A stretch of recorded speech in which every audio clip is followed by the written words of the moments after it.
జ్యోతిష బాలశిక్ష సోదర స్థాన విచారణ మూడో భాగం. ఇది నిన్న మనం మొదటి రెండు భాగాల్లో పాఠం చదువుకుంటూ వెళ్తుండగా ఒక మంచి సూత్రం ఒకటి మనకి కనబడింది. అది మీరు అన్ని భావాలు కూడా అమలు చేసుకోవాలని చెప్పాను. దానివలన మనకి భ్రాతృస్థానేష తద్రాశి తద్భావస్థ తద్యుచారిణ అంటే భాతృభావాధిపతుడు, అతడున్న రాశ్యాధిపతి, భ్రాతృస్థానంలో ఉన్న గ్రహాలు, వీళ్ళ యొక్క దశలు అంతర్దశలను బట్టి చూడమని చెప్పాడు. మనకి కేపీ సిస్టమ్ కూడా ఆల్మోస్ట్ ఈ సూత్రాల మీదే వెళ్తుంది. ఆయన ఫలదీపిక అనేటువంటి వాటి ఎక్కువగా ఉటంకించిన ఫలదీపికలో ఉన్నటువంటి సూత్రాలతో పాటు జాతక పారిజాతంలో ఉన్నటువంటి సూత్రాలు కూడా మనకి ఇక్కడ ఎక్కువగా నడుస్తూ వెళ్ళినాయి. అందువలన ఒక్కొక్క ఆధిపత్యానికి సంబంధించిన ఒక్కొక్క స్థానానికి సంబంధించినటువంటి విచారణ మనం స్టడీ చేసుకుంటూ వెళ్ళినప్పుడు వాటిల్లో అనేకమైనటువంటి విషయాలు బయటకు వస్తూ ఉంటాయి. వాటిని సూత్రాల కింద తీసుకోవాలి.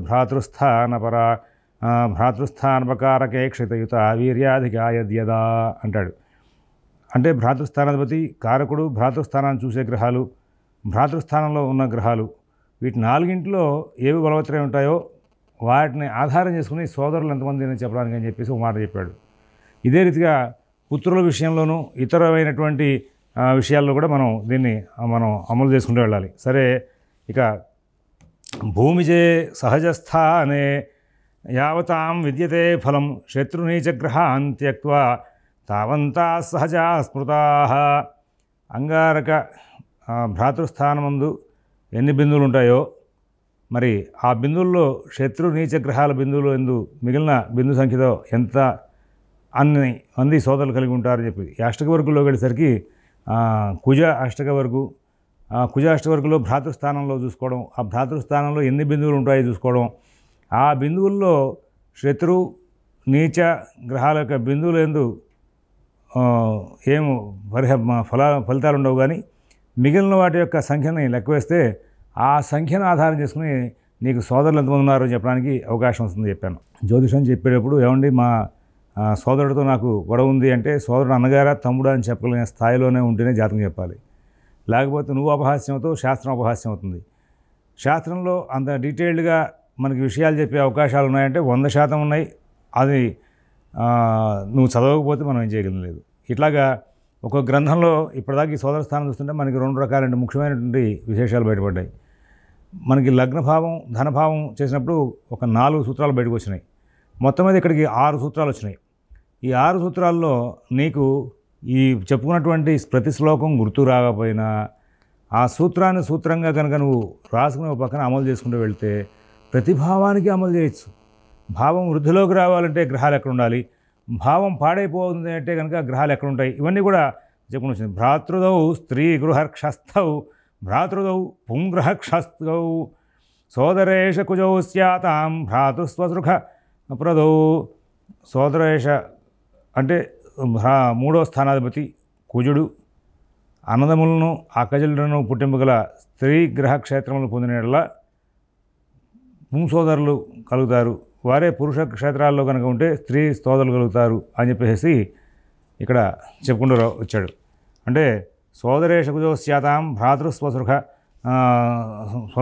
ప్రదౌ. ఇక్కడ భ్రాతృస్థానాధిపతి కుజుడు. వీళ్ళు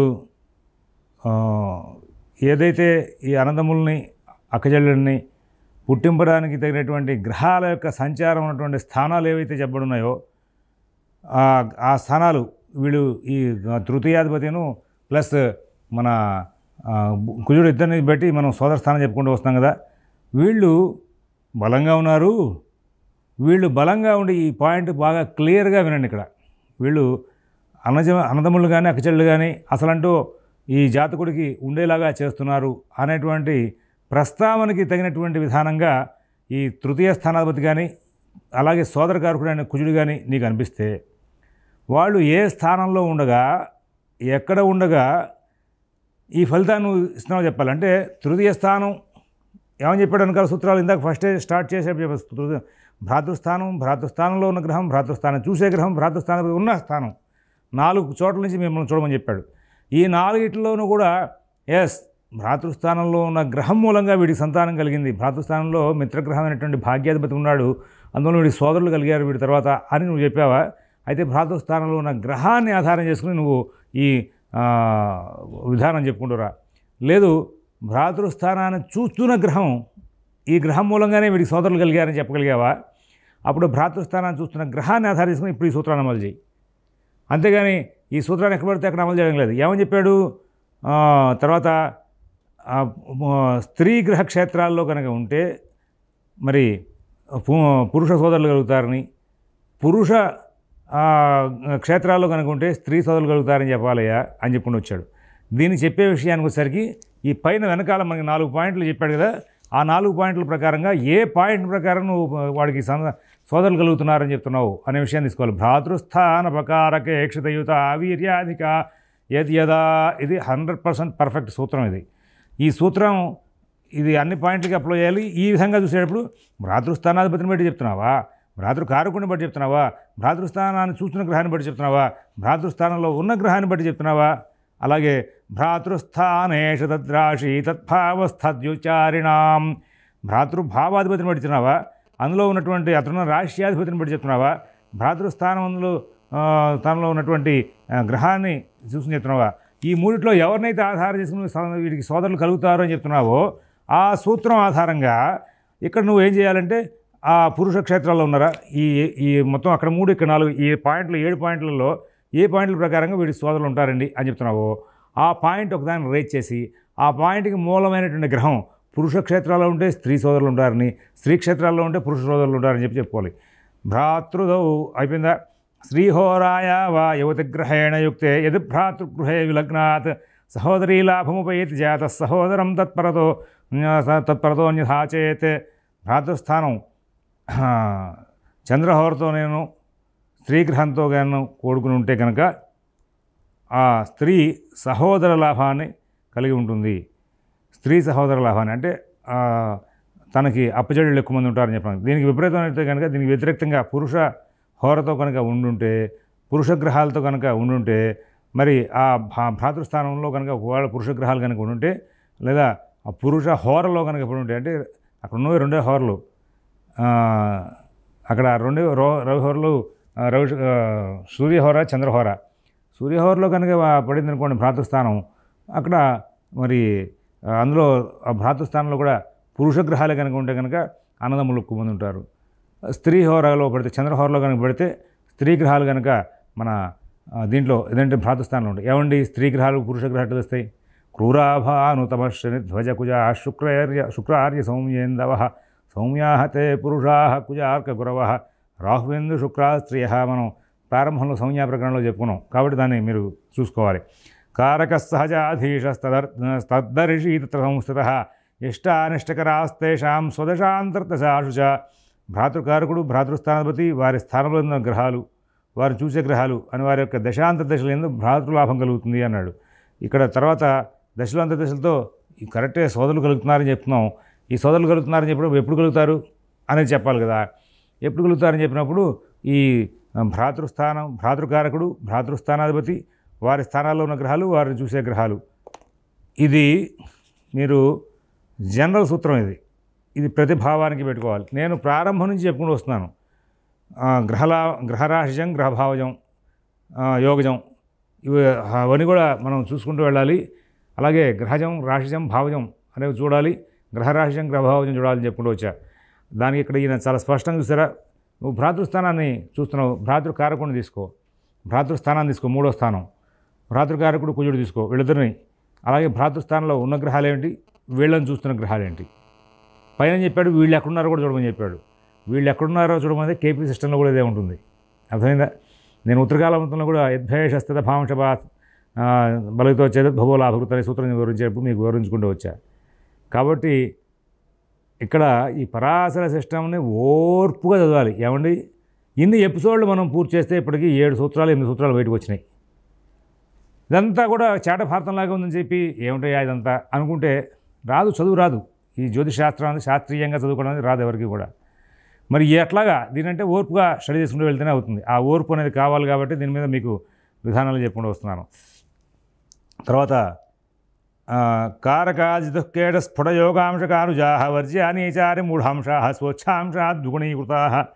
ఈ పైన చెప్పినట్టుగా ఈ భ్రాతృకారకుడు, భ్రాతృస్థానపతి, వారి స్థానాల్లో ఉన్న గ్రహాలు, వారిని చూసే గ్రహాలు ఉన్నాయే, అలాగే మీరు ప్రతి భావాన్ని స్టడీ చేసేప్పుడు ఈ భావం ఇవన్నీ తీసుకోవాల్సింది. మరి అందులో చెప్పినట్టుగా కారకుడు మొదలుగా 4 గ్రహాల యొక్క స్ఫుటాంశాలు యందు నీచ, హరి, మూఢ అంశాలను కనుక వదిలేసేసి స్వచ్ఛాంశం ఉన్న వారి సంఖ్యకు ద్విగుణీకృతంగా భ్రాతృ సంఖ్య కలుగుతుందని చెప్పేసి చెప్పుకుంటూ వచ్చాడు. ఆ తర్వాత తృతీయాత్ సప్తమర్క్షేణ భ్రాతృభార్యా ఫలం వదేత్ లగ్నేశ కుజయోర్దేశాశ్ భ్రాతృనిష్ట శుభప్రదా. ఇక్కడ తృతీయ స్థానానికి సప్తమ రాశ్యత భ్రాతృభార్య ఫలాన్ని చెప్పాలి. తృతీయ అంటే బాగా ఇది అబ్జర్వ్ చేసుకోండి. ఇక్కడ ఒక విశేషమైనటువంటి ఫలితాలు వస్తూ ఉంటాయి. భ్రాతృస్థానాన్ని లగ్నంగా చేసుకుని భ్రాతృస్థానానికి కళత్ర స్థానంగా ఏదైతే ఉందో అదేంటి నవమం ద్వారా తండ్రిని చెప్తారు, తమ్ముడి భార్య, అన్నగారి భార్య వీళ్ళని కూడా చెప్పడం అనేది వస్తూ ఉంటుంది. ఇది మీరు గమనించుకోవాలి. అయితే అన్నగారి భార్యకి ఏకాదశి దగ్గర నుంచి సప్తమ స్థానం చూడాల్సిన పాఠాంతరం కూడా ఉంది.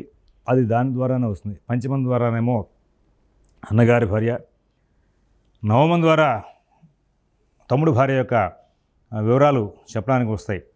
ఇది కేవలం ఈ యొక్క మన జాతక పారిజాతంలోనే ఈ అంశాలని ప్రస్తావన ఎక్కువగా చేసుకుని వచ్చాడు. దీని మీద బాగా అన్ని భావాలని కనుక శోధన చేసుకుని వస్తే అందులో మీకు ఇంకా అనేకమైన రూల్స్ అండ్ రెగ్యులేషన్స్ బయటకు వస్తూ ఉంటాయి. అన్యోన్యమిష్ట విపులం తు సహోదరాణం లగ్నాధిపేన సహితే యది సోదరేషే అన్యోన్యమిష్ట ఖచరో యదితో బలాఢ్యౌ లగ్నేథవా సహజభేన విభాగమాహు.